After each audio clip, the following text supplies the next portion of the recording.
you. So next up we have Kirsten Jones with Peak Performance Coach. Kirsten Jones is a former Division I volleyball player, a 14 plus year Nike executive, and is currently a motivational speaker, writer, and peak performance coach. As a coach, she works with athletes, entrepreneurs, and leaders. She is the co-host of Raising Athletes podcast with Kirsten Jones and Susie Walton. And on the podcast, they interview coaches, athletes, trainers, and about everything youth sports. Kirsten has 2 high school sons and a middle school daughter, all who are athletes. She writes about the challenges in raising strong athletes and extraordinary people. And she's a frequent sports parroting guest expert on grownandflown.com and I love to watch you play.com. So without further ado, Kirsten Jones.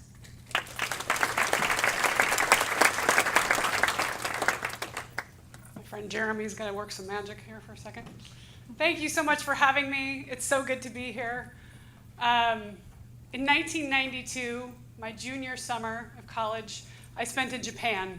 I was a Japanese major, go figure, 6 feet tall and blonde, fit right in.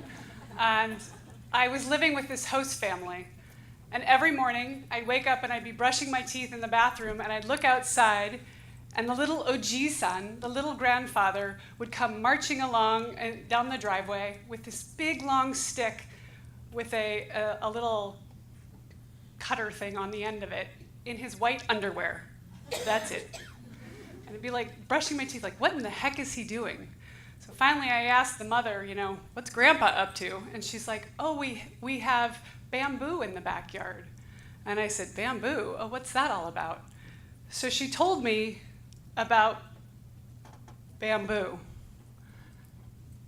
When you plant bamboo, you put the seeds in the ground and you water it and you wait. And you wait and you wait and you wait. Nothing happens for 5 years.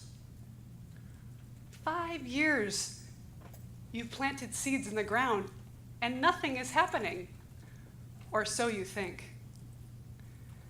But plenty is happening beneath the surface.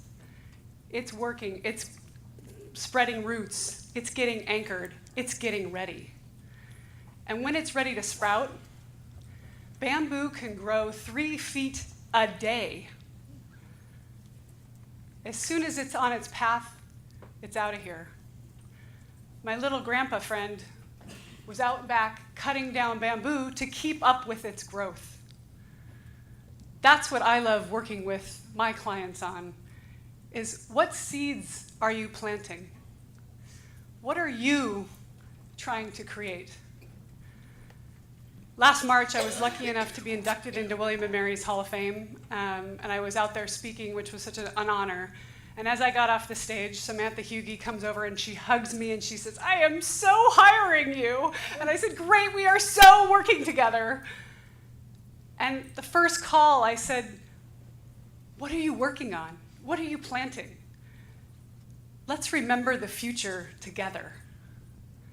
And she said, well, in 6 months, it's October, and it's homecoming, and I need to be marching across the 50-yard line looking hot, feeling amazing, feeling strong. Well, that's what I heard. She's like, I got to get rid of 40 pounds. Can you help me with that? I've tried every diet. I've tried Weight Watchers. I've tried it all. I'm coming to you, Kirsten. You're going to figure this out with me, right? And I immediately pictured her in a bikini and stilettos marching across the 50-yard line. She's like, oh no, I'm not doing that. I said, but you're gonna feel like you're doing that. That's what we're creating. How often do you remember the future? And as athletes, we do that all the time, right? That's how we win games. We've already won the match before we've even stepped on the floor. Building awareness. When we cultivate what we're trying to grow, 95% of us is underground. It's the seed. We've planted it. Only 5% of what you're doing every day is driven by your conscious thought. 95% of what you do is your subconscious. So what are you saying to yourself every day? Who are you surrounding yourself with? What voice is in your head? When you go back to your 8-year-old self, is she telling you positive things? Because that's what's manifesting what's showing up above the surface. What you focus on expands. And when we have over 40,000 thoughts a day, and if 30,000 are negative, what are the chances that we're going to manifest what we really want? So how do we do that? How do we grow? How do we water the soil until it's ready to sprout? We get quiet. We go inside. We talk to her because she has all the answers. We're so bombarded by social media and noise, and you got to do this, and we live in our left brain, right? I got to pick up the kids and do the cross, da-da-da-da-da. Let go. Surrender. Meditation, mantras, I am powerful, I am strong, what I say matters. Fake it till you make it. If you have to talk to her in the mirror every morning, Samantha would call me, she's like, yeah, I got the mantras. You know, I'm a quick learner, just kind of like, can we skip ahead? And I said, no. And you're not going to believe them for the first 50 times you say them, but eventually they're going to roll off your tongue. With grace and ease and in divine timing, I am a size 8. It is who I am. And once you start to own it, you show the world who you are, and then they all see what you've manifested. Build an imperfect practice. One morning I call her and she's all upset, and we're supposed to be talking on Zoom, and it's not working, it's cutting out, and she's like, you know what, let's just skip this, we'll just have to do this another day. And I said, stop, we're jumping on the phone, we're sitting down, we're shifting. It's not a perfect practice. Once we start having awareness of what we're doing imperfectly, you're winning. That is success. I said, woohoo, you're doing it right. What do you mean I'm doing it right? This isn't working. I'm not journaling, I'm not listening to it. You're hearing your voice for the first time, really, truly hearing it. And that's when we can start to harvest. That's when the seeds that we've sown are going to start growing. I have Dory in the back of my head. Just keep swimming, just keep swimming. Keep showing up. When I was talking to Samantha, and she said, oh, you got to meet this great friend of mine. She's the CEO of this Women Leaders Conference. And so I jump on the phone with Patty, and the first thing that comes out of my mouth is, I want to speak at your conference. And she says, oh, that's great. Well, we booked that a year out, so, you should just come and attend. And I said, okay. And I got on the phone with Samantha again a couple weeks later. I just think I need to speak at her conference. And she says, yeah, maybe next year you should just come. And I'm in this meditation one morning, and I see myself on stage slaying. And I got online, and I said, you know what? Every single thing that I have done in my life that has turned out, whether it was showing up at San Diego State to try out for the volleyball team, or walking into Nike's office in Vienna, Austria, and saying I'm here, or picking up the tall, hot guy in the bar in Budapest, Hungary, who's now my husband, every single time I said yes and showed up, the universe responded. I'm just going to show up. I go online, I book the flight, I register for the conference, and the next weekend I'm talking to my husband. I'm like, you don't have to travel in the middle of October, do you? Because I'm going to Atlanta. And he's like, I don't know. I said, and I really think I'm going to be speaking. I just have this idea that it's going to work out. And he said, all right, that's great. And like 20 minutes later, we're on the road driving. 20 minutes later, I get this text from Samantha. Ding, Patty wants you to do a TED Talk. Of course she does, right? I finally said yes. I showed up. I said, I'm ready for this. Rinse and repeat and keep going. We are what we repeatedly do. Excellence, therefore, is not an act, but a habit. What are you planting? What are you cultivating?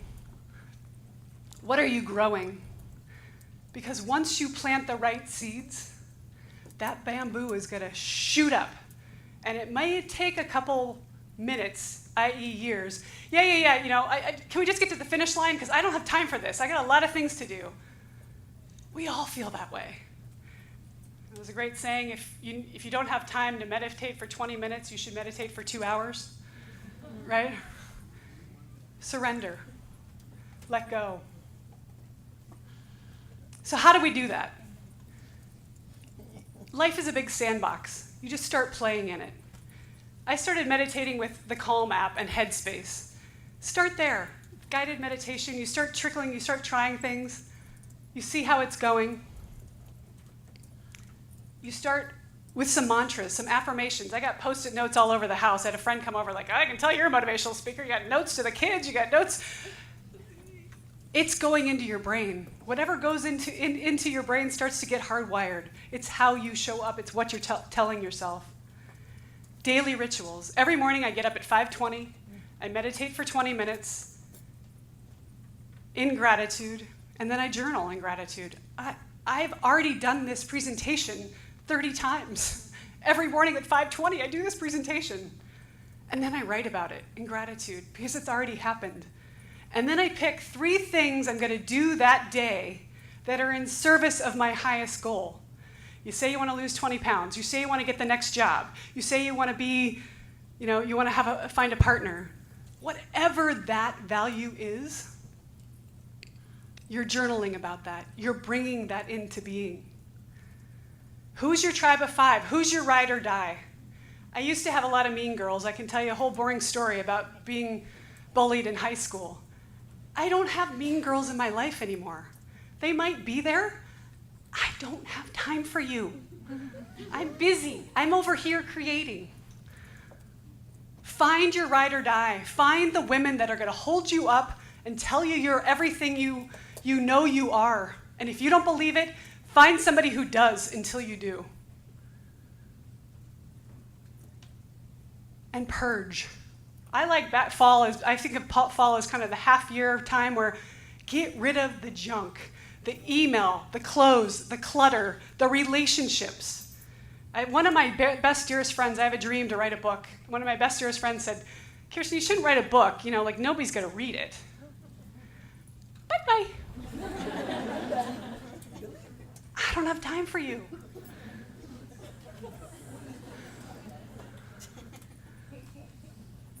From here, I fly to Williamsburg, and I'm going to be on the 50-yard line on Saturday afternoon as Samantha Hughey walks across the field 27 pounds lighter than when we started working together.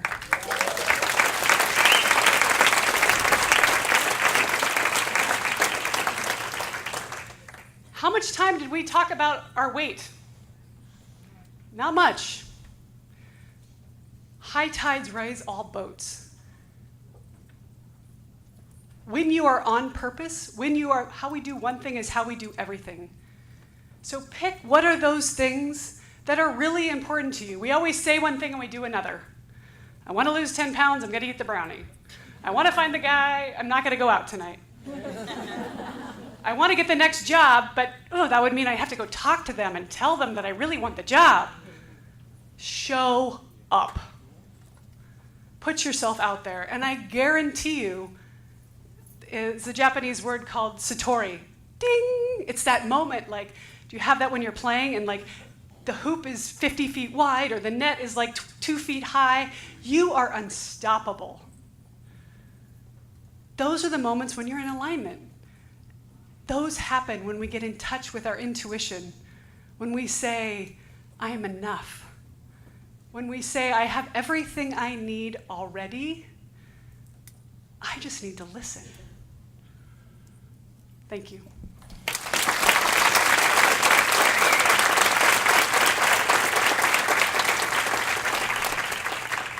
Awesome job. Okay, so if all speakers would come up to the stage, And I think we've got, do we have mics throughout the room, or we can just use these?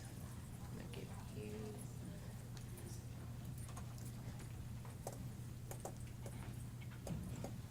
And then we will pass mics around for questions. So who has a question? No one? No one wants to be first. Where?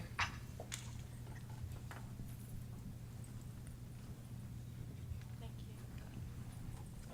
Hi, my name is Miriam Duen, and my question is for Ms. Kirsten Jones. Through your, your transitions into different roles and positions, I was wondering if you ever encountered mentoring, or has that ever elevated you in those transitions? And if so, what has been your take back that you can give back to the rest of us on mentoring?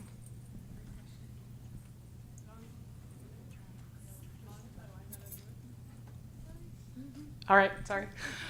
Great question. Actually, I kind of had the opposite. So as I mentioned, I had gotten bullied in high school, and then at Nike, I was 14 years, and I had probably 11 leaders, and 6 of them were women, and 5 of them spent a lot of time trying to get me out of the way. And it was so hurtful. And what I learned in high school and then carried on into everything I do is the pie is big enough for us all. We can each have a slice. And me putting you down, I don't need to put you down in order for me to rise up. And men always did a good job of supporting me and making me feel better. So one of my reasons for being right now is to rise other women up. I have a daughter as well. If she goes through knowing that anything she wants to do, she just told me, Mom, I'll take over your business once I'm old enough. Yes, there's just this level of understanding and finding the women around you that, and if they are mean girls, then that's the work that you need to do, is making peace with yourself so that you can let them go. Like I said, once you make peace with yourself, then they don't show up as much, or they don't impact you as much. But how many of you have had another woman not support you? Right? What the heck? I mean, seriously, right? Why are we so threatened by each other? But when we can support and grow and elevate, we can all win. Great question. Anyone else?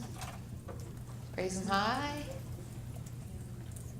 Okay. I've got a question that has, I'm not going to direct it to Kirsten. There is no key, trust me. It's not sure my question is actually, Mary, as a leader, how can leaders be more helpful, or I don't know what the word is, to the folks who are trying to manage up to us? I think that would be important for those of us that are leaders, because we all have people probably who are leading regardless of what position we're in, whether it's our family or otherwise. But I think some advice from you on how we can be either one, more receptive to, less crazy, as I know you like, you say Vicky is, and I'm Those are Vicky's words, not mine. my folks would say the same about me. So how can we be better leaders as you try to manage up to us? Yeah, thanks, man. Thanks for your question. I would say tell them what doesn't work. I ended with the slide of, different versions of you. To some degree, it's easy to learn from a new boss if you get promoted or if you change jobs, because that's the first thing that you're doing. But when you're working for someone for so long, either they're not willing to give feedback or you're not being as perceptive. I've been with Vicky for 8 years, but throughout those 8 years, she had needed different things, and I needed to change and grow and see what would work. So to simply put, I would tell them what doesn't work for you, and by process of elimination, they can then refine it.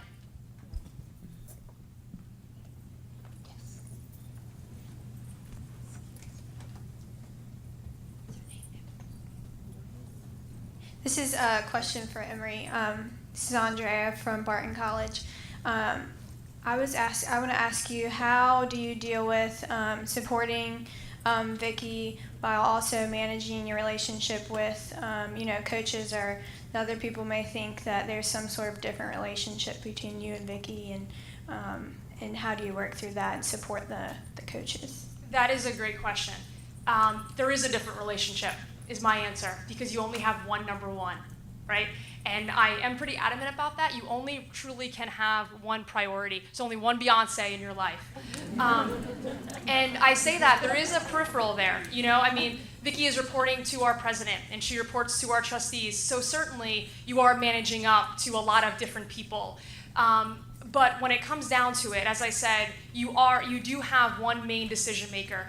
And for me, it wasn't always my AD. I started at Colgate years ago as an assistant athletic director, and my Beyonce at that time was a senior associate AD who I reported directly up to.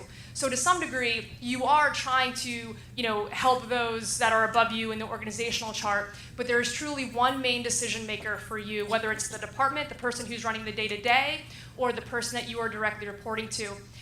In terms of the coaches, I would also say, I would sort of put in that category people that you are managing across to, and then people you are managing down to some degree, which dovetails off Samantha's question. There's different relationships for that in terms of managing across and managing down. But in terms of managing up, you do truly only have one priority, and your relationship will be different with that person.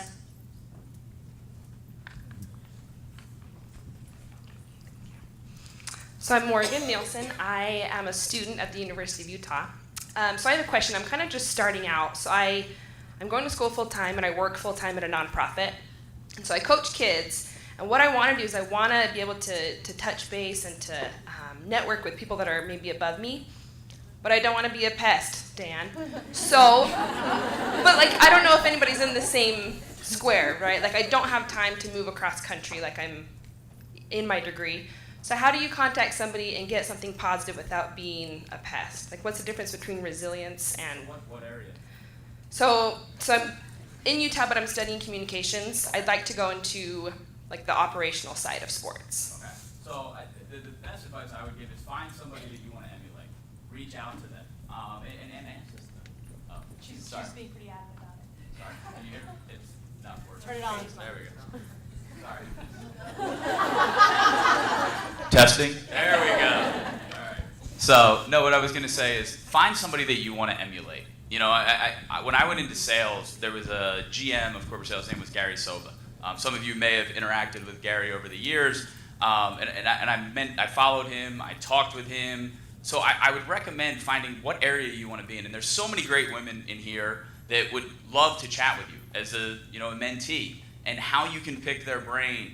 Reach out. I mean, and not just one. Reach out to a couple people just in case that one person can't do it. So that's more kind of that sales mentality of talk to multiple people, and ask them their opinion. And, having good leaders. I got very lucky coming up through sales. I had 3 different people. One was a bulldog salesman, one was a relationship salesman, and one was smooth as silk.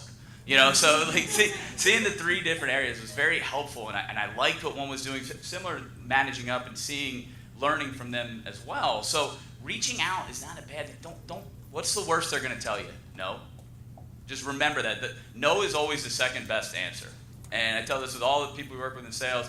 Yes is number 1, but no is great. If they say, hey, I'm really sorry, I'm busy, find somebody else. But for the most part, you'll be surprised at how many people want to help that they've been in your shoes and they know how hard it is to reach out. So don't worry about don't let fear, worry, I don't want to bother this person. And I know there's a lot of great ones in this room that would definitely be willing to help you out. Can I add to that too? The other really powerful one is loose ties. So your Rolodex, everybody you know knows somebody. And you get a lot of power out of asking someone to vouch for you. That's how I'm on the stage. Samantha called Patty and said, you need to have her. And Patty's like, all right, let me talk. If I called Patty and said, I'm really great, you should have me, she might be like, yeah, whatever, right? So using the power of your connections is actually a really, really powerful, and also then you don't have to be the, look at me, I'm so wonderful, right? You can have somebody else talk about your strengths for you, which I think as women we enjoy better than talking about ourselves, right? It's hard to do. So I'm Hannah Lorenzen. I'm a current sport management master's student at the University of Florida. Also currently here representing. Oh, I did hear. Whoop! We got Gator. Oh yeah, go Gators. So I'm also representing the SEC conference.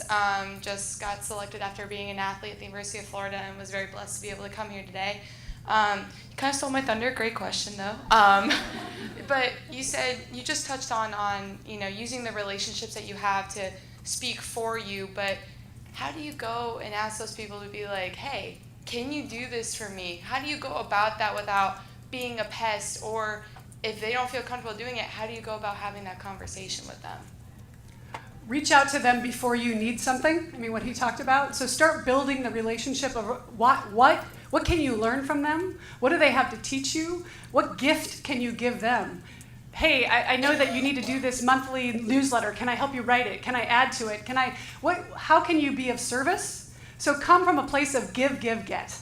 We give, and then when it's time, you wait until you really need something. But start building powerful people the people you just admire, but you need nothing from. Just saying, gosh, I would love to get to know you better. Don't come with I really need this, so I'm going to reach out to them now. Use the relationships that you have who you've already said, wow, how can I be of service? I would love to help you in some way. Either somebody that's younger than you or somebody that's lateral to you. That's how the universe rewards you at twice the speed. 100%. I think the biggest part of that is you've already got a great network already. You were an athlete. You've got great people at Florida, great athletic director, great coaches, and you've shown your worth in other areas. So reaching to them, they want to help you. They want you to be.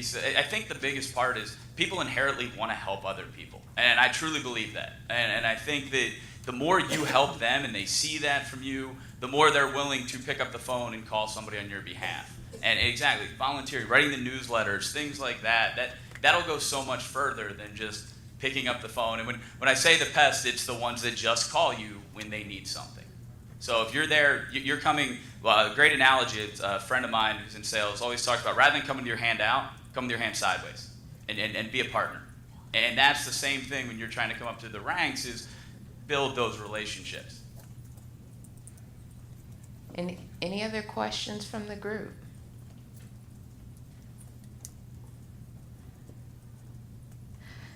Dan, I actually have a question for you. Can you name an instance where you talked about being aware? Can you name an instance where you lacked that awareness and how you navigated as far as correcting or redirecting your route through that? A great one. I was first starting out. It's a great question. I was working in sales and I started applying for every job in the world. I applied for 17 jobs after 3 months of being an intern. And I'm like, I'm going to get all these. I'm going to get them all. And the guy who was my boss called me in and said, Dan, you're going to get a job when I call somebody. Whatever you do, you're applying. And think about it. How many people in this room have just applied for something, but then when somebody's called on your behalf, you've got the job. Like you no shot, but somehow you got it in. So I think I thought I was better than what I was. I was a young intern and running through a brick wall and being able to listen and have someone say, hey, calm down, quiet down, listen, learn. And when the time's right, the opportunity will present itself. And it was great. I had the opportunity. Then I left North Carolina, had 3 job offers after he just picked up the phone and said, this guy's going to be really good. And it was just that awareness where I thought I could do it all on my own, and you can't. You need the network. You need your 5, ride or die. And that's something that I kept thinking I could do it on your own. And same thing with starting the company was getting a good board of advisors. You need people that can advise you, whether they're your friends, whether they're business partners, making sure that you have that awareness. You can't always just do it on your own. All right, well, we've got about 5 minutes left. There are no other questions. Well, would you all just join me in thanking our panelists for sharing? Awesome job.